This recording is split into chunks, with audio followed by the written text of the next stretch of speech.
Bismillahirrahmanirrahim.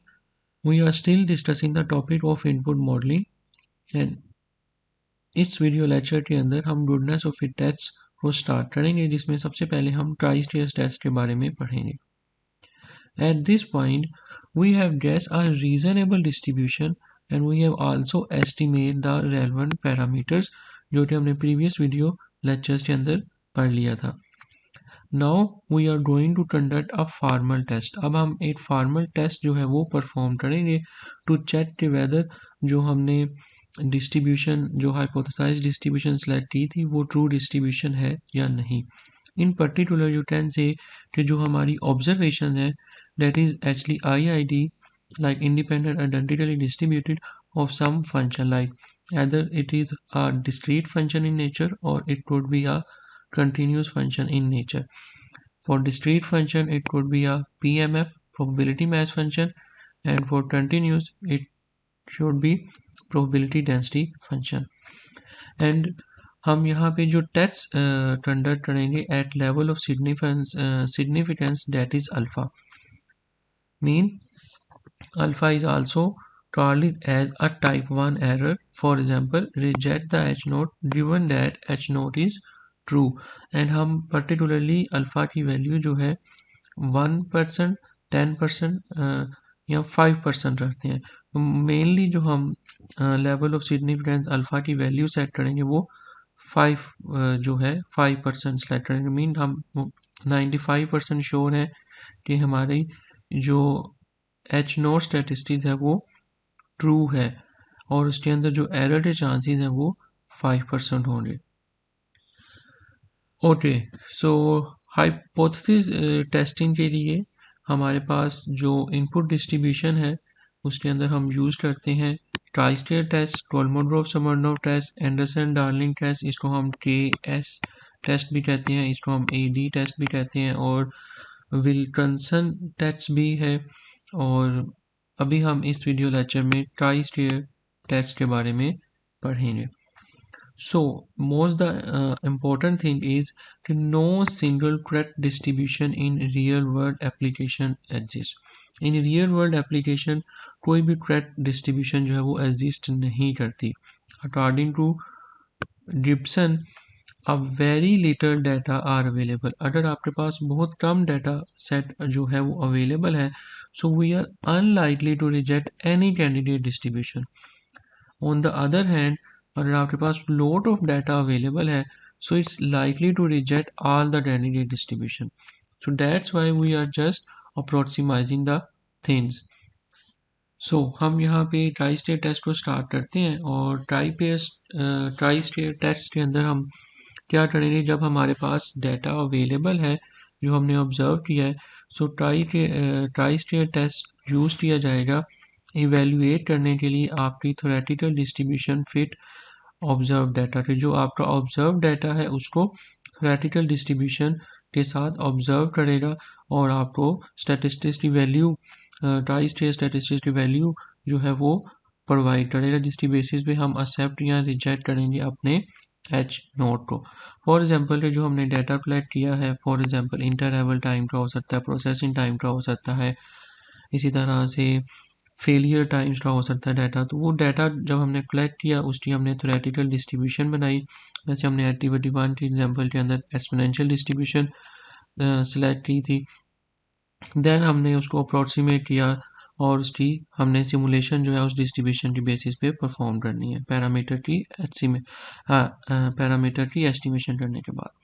So which distribution should, for example कि वो exponential है या वाइबल है. सो इस चीज़ को कंडक्ट करने के लिए, इस चीज़ को टेस्ट करने के लिए हम different goodness of fit test जो है वो अप्लाई करते हैं जिसमें से हम अभी फर्स्ट नंबर पे ट्राई स्टेट टेस्ट जो है वो अप्लाई कर रहे हैं. सो ट्राई स्टेट टेस्ट का जो आइडिया बेसिकली यूज़ किया जा रहा है उसमें वो कंपेयर करता है आपकी डेंसिटी को of chosen distribution to the histogram of data. For example ये मेरे पास हिस्टोग्राम है मेरे डाटा वैल्यूज़ का. इसकी डेंसिटी वैल्यूज़ को tri state test theoretical distribution की डेंसिटी के साथ कंपेयर करेगा और उसकी बेसिस पे हमें जो है वो रिजल्ट्स प्रोवाइड करेगा, लाइक स्टैटिस्टिक्स की वैल्यू जो है हमें प्रोवाइड करेगा। सो ट्राई स्टेट टेस्ट क्या कर रहा है, it's actually comparing the histogram of the data to the shape of the candidate density और अ मास फंक्शन। और ट्राई स्टेट टेस्ट आप लार्ज सैम्पल साइज के लिए यूज करते हैं for both type of data, either it could be a discrete in nature or it could be a continuous in nature। But assumption ये है कि जो पैरामीटर्स हैं आपके डाटा की वो आपने मैक्सिमम लाइवलीहुड एस्टिमेटर के साथ एस्टिमेट किए हों। सो हम क्या करेंगे, फिर अरेंज करेंगे अपनी n ऑब्जर्वेशंस को और into a set of k, like class with या क्लास इंटरवल जिसको हम कहते हैं और सेल कह सकते हैं, और देन हम टेस्ट स्टैटिस्टिक्स जो है वो कंप्यूट करेंगे using this formula, that is ट्राई square is equal to summation of i is equal to 1 up to k और square root of observe minus expected frequency over expected frequency. Observe frequency जो है आपके data की value से आएगी और expected frequency जो है वो आपकी थ्योरेटिकल जो कैंडिडेट डिस्ट्रीब्यूशन है उससे हम फाइंड आउट करेंगे using this formula, that is EI is equal to n times PI. PI is the theoretical probabilities of the ith interval, and normally we suggest this value is should be equal to 5, but in some cases it could be 3 or 2। इसको मैं later on भी आगे चल के example में explain करूँगा कि इस 5 का क्या मतलब है। सो आइडिया क्या चल रहा है हमारे पास ट्राई स्टेट का कि हमने अपने डाटा की जो बिन है वो डिफाइन करनी है और देन हमारी जो थ्योरेटिकल डिस्ट्रीब्यूशन है इसको हम अपने इस डाटा की डेंसिटी के साथ कंपेयर करते हुए हम अपने टेस्ट स्टैटिस्टिक्स को कंप्यूट करेंगे और हम सिंपल जो हाइपोथेसिस टेस्टिंग की जनरल पैराdigm है उसी को फॉलो करेंगे ट्राई स्टेट टेस्ट के अंदर भी। और यहाँ पे एच नोट जो है वो हमें यहाँ पे लिखा हुआ है कि data comes from the selected distribution, and H A जो अल्टरनेटिव हाइपोथेसिस है that is the data does not come from the selected distribution, जिसको हमने टेस्ट करना है एक्चुअली। तो सबसे पहले हम क्या करेंगे, हम अपनी पॉसिबल वैल्यूज़ के लिए बिन जो है वो डिफाइन करेंगे, इंटरवल्स या क्लास विड्थ जो है वो डिफाइन करेंगे हमारी डाटा की वैल्यूज़ की, लाइक दिस। देन हम यहाँ पे observe number like observe frequency और एक्सपेक्टेड फ्रीक्वेंसी या एक्सपेक्टेड नंबर जो है वो फाइंड करेंगे। सो ऑब्जर्व फ्रीक्वेंसी या ऑब्जर्व नंबर जो है वो हमारी इन डाटा की बिन के अंदर से आ जाएंगी और जो एक्सपेक्टेड फ्रीक्वेंसी या एक्सपेक्टेड नंबर ऑफ ऑब्जर्वेशन होंगी वो हमारी इस थ्योरेटिकल जो फंक्शन है एफ डिस्ट्रीब्यूशन फंक्शन है इधर से हम फाइंड आउट करेंगे और हम एक्चुअली ऑब्जर्व फ्रीक्वेंसी को एक्सपेक्टेड फ्रीक्वेंसी के साथ क्या कर रहे होंगे, इसको मिनिमाइज कर रहे होंगे।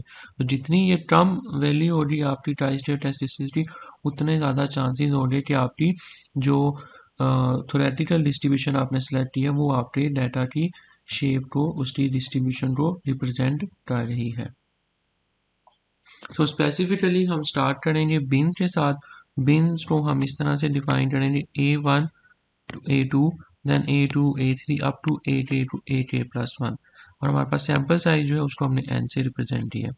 तो अब जो हमने प्रोबेबिलिटी बेसिकली कैसे फाइंड करेंगे, जो हमारी इन बीन्स के दरमियान फॉल कर रही होगी उसके लिए हम क्या करेंगे, लार्जर वैल्यू को स्मॉलेस्ट वैल्यू से माइनस कर देंगे। फॉर एग्जांपल अगर मेरा डाटा लेट से नॉर्मली डिस्ट्रीब्यूटेड है और मुझे इस पर्टिकुलर रीजन की लेट से ये मेरे पास A1 है, ये मेरे पास A2 है और मुझे इस रीजन की प्रोबेबिलिटी कैलकुलेट करनी है, तो मैं क्या करूँगा A2 को माइनस कर दूंगा A1 से, तो मेरे पास ये expected like probability of falling in that bin की जो वैल्यू है वो आ जाएगी। तो हमने जो है एक्सपेक्टेड फ्रीक्वेंसी जो है वो कैलकुलेट करनी है रादर देन कि हमने प्रोबेबिलिटी फाइंड करनी। तो हम क्या करेंगे, इस प्रोबेबिलिटी की वैल्यू को मल्टीप्लाई कर देंगे अपने सैम्पल की n वैल्यू से, तो हमारे पास एक्सपेक्टेड फ्रीक्वेंसी और एक्सपेक्टेड नंबर ऑफ ऑब्जर्वेशन जो है वो आ जाएंगी। फॉर एग्जाम्पल अगर मेरे पास एक्सपोनेंशियल डिस्ट्रीब्यूशन है तो एक्सपोनेंशियल फंक्शन का एक्सपोनेंशियल डिस्ट्रीब्यूशन का डिस्ट्रीब्यूशन फंक्शन जो है वो ये है मेरे पास। तो यहाँ पे हम एक्सपेक्टेड फ्रीक्वेंसी कैलकुलेट करने के लिए n को मल्टीप्लाई कर देंगे इस बिन के साथ, तो हमारे पास इसकी एक्सपेक्टेड फ्रीक्वेंसी जो आ जाएगी। और ये जो केस है ये हमारे पास कंटिन्यूस टाइप ऑफ डाटा के लिए हम ये प्रोसीजर परफॉर्म करेंगे। और for the case of discrete data set value हम एक्सपेक्टेड वैल्यू को ईच प्रोबेबिलिटीज के साथ मल्टीप्लाई कर देंगे and P I is the probabilities of the ith value. Okay, तो सैम्पल साइज की बेसिस पे हम किस तरह से अपने क्लास इंटरवल्स को डिफाइन कर सकते हैं। For the case of continuous type of data हमारे पास जो कुछ जनरल रिकमेंडेशन जो है वो इस टेबल के अंदर गिवन है। ऑल दो हमारे पास कोई जनरल रूल नहीं है क्लासेस को डिफाइन करने के लिए, लेकिन हम यहाँ पे कुछ जनरल असम्पशन की बेसिस पे जो रिकमेंडेशन है इसकी बेसिस पे हम क्लास इंटरवल्स को डिफाइन करते हैं। फॉर एग्जांपल अगर मेरा सैम्पल साइज जो है वो 20 है तो हम ट्राई स्टेयर टेस्ट को यूज़ नहीं कर सकते। अगर मेरा सैम्पल साइज जो है वो 50 है तो हम 5 to 10 क्लास इंटरवल्स जो है वो बनाएंगे। अगर मेरी सैम्पल साइज की वैल्यू 100 है तो मैं 10 to 20 क्लास इंटरवल्स बनाऊंगा, और इफ़ मेरी सैम्पल साइज की वैल्यू ग्रेटर दैन 100 है तो स्क्वायर रूट ऑफ n और 2n बाई 5 तक हम अपनी क्लास इंटरवल जो है वो डिफाइन कर सकते हैं। But for the case of discrete data set जो हमारी नंबर ऑफ क्लास इंटरवल्स है वो हम डिटरमिन करते हैं बाय एडजस्टिंग और combining the number of cells. जो हमारे पास नंबर ऑफ सेल्स होते हैं उनको कंबाइन करने से, एडजस्ट करने से हम डिस्क्रीट टाइप ऑफ डाटा के लिए नंबर ऑफ क्लास इंटरवल्स जो है वो डिफाइन करते हैं। देन फाइनली हम स्टैटिस्टिक्स को कंप्यूट करेंगे, जैसा मैंने पहले एक्सप्लेन किया, observe minus expected frequency of whole square over E I. और देन हम टेस्ट स्टैटिस्टिक्स को कंपेयर करेंगे क्रिटिकल वैल्यू के साथ फ्रॉम द ट्राई स्टेयर टेबल, जो कि वेरी नेक्स्ट स्लाइड में मैं आपको ट्राई स्टेयर टेबल शो करूँगा। और जो यहाँ पे ट्राई स्टेयर टेबल की वैल्यू को फाइंड करने के लिए अल्फ़ा है, ये मेरे पास लेवल ऑफ सिग्निफिकेंस है जो कि हमने 0.05 लाइक 5% सेट किया है। 1% भी हो सकता है, 10% भी हो सकता है। और जो v है ये हमारा डिग्री ऑफ फ्रीडम को रिप्रेजेंट कर रहा है, that can be calculated from the number of beans let's say k -1, ये माइनस इधर मल्टीप्लाई होगा तो ये माइनस हो जाएगा, और number of estimated parameters let's say 1। अगर मेरे पास एक्सपोनेंशियल डिस्ट्रीब्यूशन है तो मेरे पास 8 पैरामीटर है, अगर मेरे पास नॉर्मल डिस्ट्रीब्यूशन है तो मेरे पास 2 पैरामीटर्स है, तो फिर ये मेरे पास यहाँ पे 2 हो जाएगा। और देन हम नल हाइपोथेसिस जो है वो रिजेक्ट कर देंगे अगर मेरी टेस्ट स्टैटिस्टिक जो ट्राई स्टेयर की वैल्यू है वो ग्रेटर देन होगी मेरी इस क्रिटिकल वैल्यू से, तो हमारा एच नोड जो है वो रिजेक्ट हो जाएगा।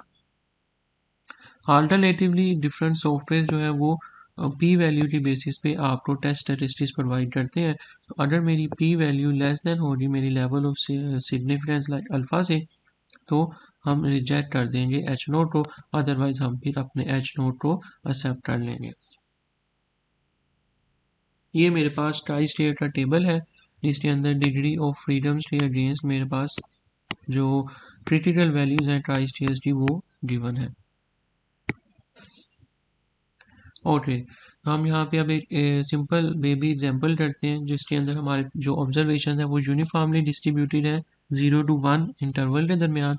और suppose we have the 1000 observation और हमने इन 1000 ऑब्जर्वेशन को डिवाइड किया है n से, तो इंटरवल जो है हमारे पास 5 का आ गया। तो ये मेरे पास इंटरवल्स आ गए 5, 0 से 0.2, 0.2 से 0.4 एंड अप टू 1। और जो मेरी एक्सपेक्टेड वैल्यू और ऑब्जर्व वैल्यूज़ हैं इस इंटरवल के अंदर ये हमें गिवन है, और ये हमारे पास यहाँ पे वैल्यूज़ आ रही।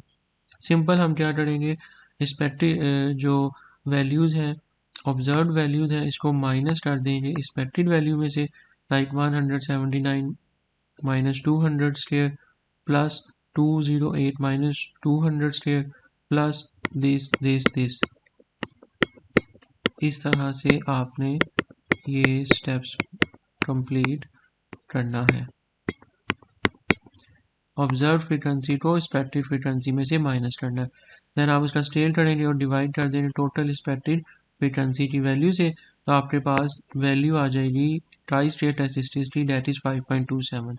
अल्फ़ा हमने 0.5 लिया और हमारे पास कोई भी अननोन पैरामीटर नहीं है, so x is equal to 0। From table मेरे पास जो क्रिटिकल वैल्यू है दैट इज़ 9.49। ये अगर हम इस टेबल में देखें फॉर x जो मेरे पास डिग्री ऑफ फ्रीडम गिवन है यहाँ पे दैट इज़ 4 कैसे है जी, मेरे पास नंबर ऑफ बिन्स है 1 2 3 4 5, so 5 minus 1 minus 0 is equal to 4। और 4 के अगेंस्ट मेरे पास 0.5 के लिए जो वैल्यू है 5% पे दैट इज़ 9.49। ये मेरे पास 9.49 आ गया। सो जो मेरी टेस्ट स्टैटिस्टिक्स वैल्यू है 5.27 is actually less than the critical value of the tri state, so we fail to reject the H naught. अगर मेरी ये टेस्ट स्टैटिस्टिक्स की वैल्यू ग्रेटर देन होती ट्राई स्टेट की क्रिटिकल वैल्यू से, तो हम फिर एच नॉट को रिजेक्ट कर देते। ओके, तो अब हम यहाँ पे एक और एग्जांपल करते हैं, that is a Poisson distribution. हमारे पास नंबर ऑफ डिफेक्ट्स जो हैं प्रिंटिंग सर्किट बोर्ड के वो पॉइजन डिस्ट्रीब्यूशन को फॉलो कर रहे हैं। हमारे पास n जो है वो 60 सैम्पल साइज जो है रैंडम हमने सिलेक्ट किया है, और उसकी बेसिस पे हमारे पास नंबर ऑफ डिफेक्ट्स जो हैं और ऑब्जर्व फ्रीक्वेंसी जो यहाँ पे गिवन है। तो हम सबसे पहले एस्टिमेट कर लेते हैं mean number of defects per board. इस पर्पज़ के लिए हम क्या करेंगे, हम सारी इन वैल्यूज़ की ऑब्जर्व फ्रीक्वेंसी को डिवाइड कर देंगे टोटल 60 से, तो ये मेरे पास mean number of defects per board आ जाएंगे, that is actually the summation of f x over summation of f. तो ये मेरे पास मीन वैल्यू आ जाएगी, that is x bar and equal to mu cap. We know that poisson distribution का जो फार्मूला होता है that is e raise to power minus mu times mu raise to power h i over h factorial. तो यहाँ पे poison distribution का जो parameter है वो मेरे पास म्यू है, और from point parameter estimation we know that mu cap is equal to X bar. So हमने यहाँ पे मीन वैल्यू जो है एक्स बार की वो फाइंड आउट कर ली। अब हम सिंपल यहाँ पे ईच प्रोबेबिलिटीज जो है उसको फाइंड करेंगे फॉर ith क्लास इंटरवल। तो यहाँ पे पहले हम एच की वैल्यू 0 पुट करेंगे, 1 करेंगे, 2 करेंगे, और फॉर 3 हम क्या करेंगे, it's actually the probability of 4 is equal to 1 minus P1 plus P2 plus P3। Okay, तो हम इन 3 प्रोबेबिलिटीज को P1, P2, P3 को प्लस करेंगे और 1 में से माइनस कर देंगे, तो probability of x greater than equal to 3 जो है ये हमारे पास आ जाएगी। तो यहाँ पे हमने सिंपल s की वैल्यूज को सब्स्टिट्यूट किया, म्यू की वैल्यू हमने फाइंड आउट कर ली दैट इज 0.75, ई कांस्टेंट है, और इसकी वैल्यू इसको जब हमने सोल्व किया तो हमारे पास P1, P2, P3 और P4 की वैल्यूज जो है वो आ गई। इन प्रोबेबिलिटीज़ को अब हमने नंबर ऑफ जो n है हमारे पास 60 सैम्पल साइज है, इससे मल्टीप्लाई करेंगे इन प्रोबेबिलिटीज़ को, दैट इज 0.472 को 60 से मल्टीप्लाई करेंगे, देन इसी को आप इन सब एक्सपेक्टेड वैल्यू से मल्टीप्लाई करेंगे, तो ये मेरे पास एक्सपेक्टेड फ्रीक्वेंसी की वैल्यू आ जाएगी। तो ये मेरे पास हर एक प्रोसेस के लिए मैंने ये स्टेप जो है वो रिपीट किया। एंड देन फाइनली हमारे पास यहाँ पे जो वैल्यू है expected frequency that is actually 2.46, जो कि हमारी 5 से कम है, जो मैंने डेफिनेशन में अबव एक्सप्लेन किया था कि expected number of frequency is equal to 5। तो नॉर्मली डिफरेंट बुक्स में कुछ में आपको 3 भी मिलेगी, कुछ में 2 भी मिलेगी, और कुछ में 5 भी मिल सकती है। तो हम 5 को लेते हुए यहाँ पे इस वैल्यू को इसके साथ प्लस कर देंगे, तो हमारे पास यहाँ पे 0, 1 और 2 और मोर डिफेक्ट्स हो जाएंगे, और ऑब्जर्व फ्रीक्वेंसी में भी सेम ये जो है मेरी वैल्यूज़ ये वाली 9 + 4 ये सम हो जाएंगी 13, और ये मेरी एक्सपेक्टेड फ्रीक्वेंसी भी यहाँ पे सम हो जाएगी 7.98 + 2.46। देन हम डिग्री ऑफ फ्रीडम निकाल लेते हैं, और के जो है हमारे पास यहाँ पे हमारे पास 3 बीन्स हैं, सो 3 - 1, और हमारे पास एक ही पैरामीटर है पॉइजन डिस्ट्रीब्यूशन है दैट इज म्यू। तो यहाँ पे म्यू 1 आ गया, तो हमारे पास आंसर आ गया 1 degree of freedom, because the mean of Poisson distribution was estimated from the data. So alpha जो है हमने 5% सेट किया, नल हाइपोथेसिस है the form of distribution of defect is Poisson distribution, और अल्टरनेटिव ये है कि जो फॉर्म ऑफ डिस्ट्रीब्यूशन है वो of defect is not a Poisson distribution. Test statistics calculate करेंगे using this formula. So now we can substitute all these terms in that formula, और हमारे पास आंसर आ जाएगा जो try state test that is 2.94, and 2.94 is greater than the tri-state test statistics that is 3.84. No, it is not greater than, so we actually accept the H naught, mean the distribution of defect is Poisson distribution. Okay तो अब हम यहाँ पे एक और example करते हैं जिसमें अगेन हमारे पास डिस्क्रीट डाटा सेट है प्रिंटेड सर्किट बोर्ड का, बट दिस टाइम हमारे पास रैंडम सैंपल जो है वो 70 ऑब्जर्वेशंस का है और हमारा जो हाइपोथेसिस है कि वो क्या फॉलो कर रहा है ज्योमेट्रिक डिस्ट्रीब्यूशन को. So we actually want to test the H naught, that is the observations are geometric distribution, is the observations are follow the geometric distribution. So सबसे पहले तो हम यहाँ पे MLE की मदद से जो हमारा एस्टिमेट है P इसको कैलकुलेट कर लेंगे. MLE मेथड के बारे में हमने प्रीवियस वीडियो में डिटेल से पढ़ लिया था.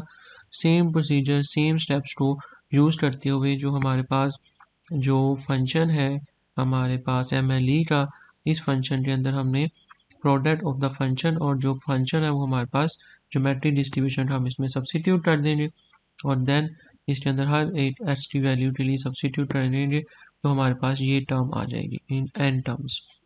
देन हमने इसका लोड लिया और लोड लेने के बाद हमारे पास ये फॉर्म कुछ इस तरह से बन जाएगी. देन हमने इसका डेरिवेटिव लेना है और डेरिवेटिव लेके इसको हमने इक्वल टू 0 सेट करना है और देन हमने इसमें से p स्टैटिस्टिक्स की वैल्यू जो है वो कैलकुलेट कर लेनी है, that is equal to 1/x bar. Again अगर आपको MLE से रिलेटेड कोई कंसर्न है इश्यूज हैं तो आप पहले MLE की वीडियो देख लें और देन आपके पास ये आंसर आ जाएगा सेम. तो जब ये आंसर आ जाएगा तो हम इसमें वैल्यूज़ को सब्सिट्यूट करेंगे, हर एक वैल्यू को सब्सिट्यूट करेंगे x बार को. ये जो मैंने आपको फार्मूला बताया था summation of F H over summation of f. तो 1 2 3 4 5 यहाँ पे देखें 1 2 3 4 5 टाइम्स 34 18 2 9 7 डिवाइडेड बाय 70 और ये क्योंकि 1/x बार है तो यहाँ पे ये जो f है ये आपका अप साइड चला जाएगा, that is equal to 70. So मेरे पास p है की वैल्यू आ जाएगी that from MLE that is 0.476. इसको अब हम इस स्टैटिस्टिक्स की वैल्यू को एक्सपेक्टेड फ्रीक्वेंसी फाइंड आउट करने के लिए n से मल्टीप्लाई कर देंगे. तो ये मेरे पास प्रोबेबिलिटीज की वैल्यूज आ गई सब for each x 1 2 3 4 and greater than 5 जैसा हमने प्रीवियस एग्जांपल में किया. और ये ईच प्रोबेबिलिटीज की वैल्यूज आ गई हैं. यहाँ पे हमारे पास ये 0.476 जो है इस स्टैटिस्टिक्स की वैल्यू है, इसको हमने अगेन सब्सिट्यूट कर देंगे इस इक्वेशन में 1 बाय 1. पहले x की वैल्यू 1 करेंगे फिर 2 करेंगे फिर 3 फिर 4 और then 1 minus p1 p2 p3 plus p4. तो ये मोर देन 5 की प्रोबेबिलिटी की वैल्यू आ जाएगी. इस वैल्यू को मल्टीप्लाई करेंगे n के साथ, जो n है हमारे पास वो 70 है तो ये एक्सपेक्टेड फ्रीक्वेंसी आ जाएगी for each observation. Then observe frequency हमें गिवन है, ये टेबल हमारा कंप्लीट हो जाएगा. एंड देन हम यहाँ पे कंबाइन कर देंगे इस वैल्यू को जो कि हमारी 5 से कम है, तो हम इसको इसके साथ ऐड करते हुए यहाँ पे ऑब्जर्वेशंस बना लेंगे. बिकॉज यहाँ पे कोई जनरल रूल नहीं है, जैसा मैंने पहले बताया डिफरेंट बुक्स में आपको 3 4 या 5 जो है वाइडली यूज किया जा रहा है, तो हम यहाँ पे 5 को फिलहाल देख रहे हैं. ये वैल्यू लेस देन 5 है, इसको हमने कंबाइन करके ये टेबल जो है कंप्लीट कर लिया. अब इन वैल्यूज़ को टेस्ट स्टैटिस्टिक्स के अंदर सब्सिट्यूट करेंगे तो मेरे पास आंसर आ जाएगा 9.12. And now it's time for comparison and finding the degree of freedom. के हमारे पास जो है वो 4 है, बीन्स जो है यहाँ पे देखिए 1 2 3 4 है हमारे पास और हमारे पास 8 अननोन पैरामीटर है और 4 माइनस 1 इज इक्वल टू 2. तो इस 2 के अगेंस्ट अल्फ़ा जो है 0.5 है तो हमारी क्रिटिकल वैल्यू जो है 5.99 आ जाएगी. सो 9.12 is greater than 5.99, so we conclude that we reject the H naught and that means our number of defects probably isn't follow the geometric distribution. Okay तो अब हम यहाँ पे एक कंटिन्यूस डिस्ट्रीब्यूशन की एग्जांपल करते हैं जिसमें हमारा डाटा वैल्यू जो है वो कंटिन्यूसली डिस्ट्रीब्यूटेड है. बट एग्जांपल को स्टार्ट करने से पहले मैं कंटिन्यूस डिस्ट्रीब्यूशन के अंदर इंटरवल्स को कैसे फाइंड करेंगे उसके बारे में एक्सप्लेन करना चाहूँगा। फॉर एग्जांपल कि अगर मेरी जो कंटिन्यूस टाइप ऑफ डाटा है, so let's donate the interval जो है उसको हमने कैपिटल ए आई के साथ डोनेट किया, that's actually equal to the A I minus 1 comma A sub I, और आई जो है वो हमारी 1 to k ऑब्जर्वेशन तक नंबर्स तक है। सो फॉर कन्वीनियंस हम क्या करेंगे, हम ए सब आईज को इंश्योर करेंगे that we have the equal probability interval. तो हम अज्यूम कर रहे हैं, इंश्योर कर रहे हैं कि हमारी जो ए सब आईज जो है वो इक्वल प्रोबेबिलिटी इंटरवल्स को फॉलो कर रहा है। So probabilities of I sub of I is equal to probability of capital X belong to intervals capital A sub I. So जो ऑब्जर्वेशन है it should be greater than a sub I minus 1 and less than or equal to a sub I. That's actually equal to 1 over k for all I. So in this case we immediately have E expected frequency is equal to n by k for all I. So then जो हमारा tri state का formula जो होगा expected frequency की जगह पे हम n divided by k कर देंगे। सो द इशू इज़ कि हमें अब a सब आइज जो हैं वो depend might depend on unknown parameter. तो हमने अब ए सब आइज को फाइंड आउट करना है, तो चलें स्टार्ट करते हैं। तो यहाँ पे मेरे पास जो ऑब्जर्वेशन है वो एक्सपोनेंशियली डिस्ट्रीब्यूटेड है ऑफ लैम्डा, और लेट्स डू आर ट्राई square goodness of fit test with equal probabilities interval. So now this amount of choosing the A sub I such that F of A I is equal to probabilities of x less than is equal to a sub I is equal to 1 minus e raised to power minus lambda a I, जो कि हमारा exponential distribution का distribution function है, और ये हमने कहा it's equal to I by K. हम इसको लिटिल बिट जब इसको सोल्व करेंगे स्टेप्स में तो हमारे पास ए सब आई की वैल्यू आ जाएगी, हम लोड लेंगे तो ये मेरे पास ए सब आई की वैल्यू आ जाएगी, इसमें आई हमारे पास 1 to k है।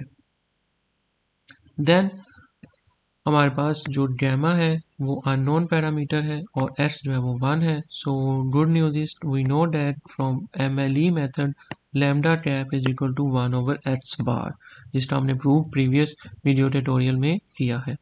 सो हम यहाँ से 1 over लैम्डा कैप जो है वो x बार के बराबर हो जाएगा।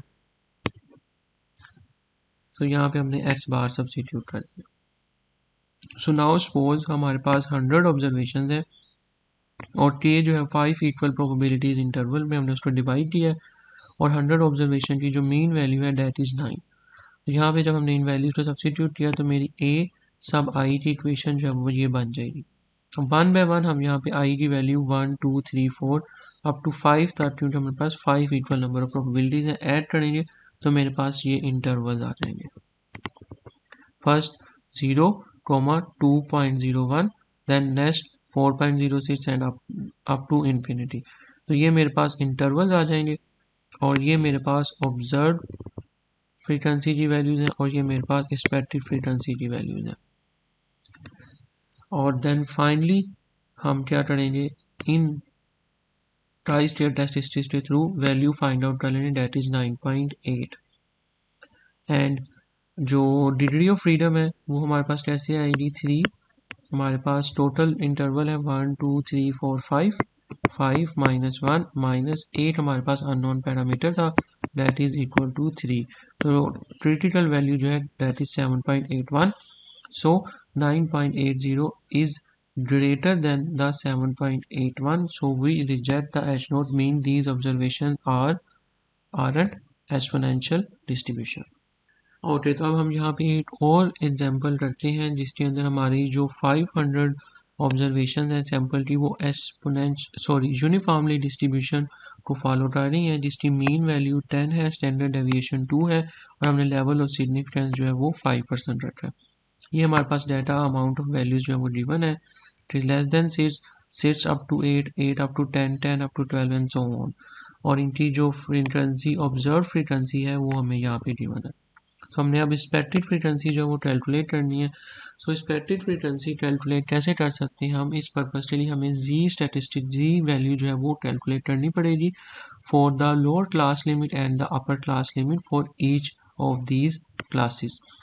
So for determine the expected frequency of the class हम क्या करेंगे, हमें पहले जी वैल्यू कैलकुलेट करनी पड़ेगी और देन फाइनली हम try stair goodness of fit test को यूज़ करते हुए हम इस कॉलम की वैल्यूज़ को फाइंड आउट कर लेंगे, लाइक ट्राई स्टेयर टेस्ट की वैल्यू कैलकुलेट कर लेंगे। तो यहाँ पे अब मेरे पास जो अमाउंट स्पेंड है डेट इज सिक्स, हमारे पास फार्मूला होता है जी स्टैटिस्टिक्स का, h z is equal to h minus mu over sigma.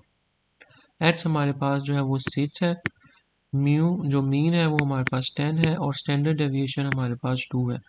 तो यहाँ से मेरे पास जो वैल्यू आएगी डेट इज -2। माइनस इस वजह से आया क्योंकि ये लेस देन 6 है और ये हमारी यूनिफॉर्म डिस्ट्रीब्यूशन को फॉलो कर रहा है। और ये हमारे पास स्टैंडर्ड नॉर्मल डिस्ट्रीब्यूशन है 1 2 एंड सो ऑन। तो यहाँ पे हमारी इस वैल्यू के अगेंस्ट हमने ये और जो एरिया है वो कैलकुलेट करना है।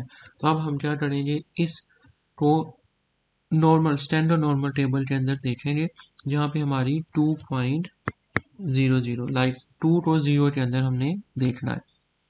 तो यहाँ पे अगेन मैंने यहाँ पे नोट किया हुआ है कि आपने सिंपल एक्स म्यू और स्टैंडर्ड डेविएशन की वैल्यू डाली तो ये हमारे पास जी वैल्यू आ गई। इस जी वैल्यू को हमने जी टेबल से देखना है, तो हमारे पास जो एरिया होगा डेट इज़ 0.0228। अब यहाँ पे मेरे पास जी टेबल जो है वो गिवन है, डिफरेंट बुक्स में डिफरेंट जी टेबल्स अवेलेबल हो सकते हैं।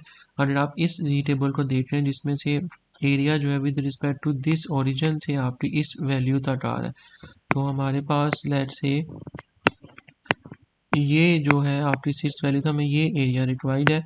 ये वाला जो टेबल है, ये टेबल आपको जो एरिया प्रोवाइड करेगा एट 2.02 इज 0.4772, जो कि आपको ये एरिया प्रोवाइड कर रहा है अकॉर्डिंग टू दिस।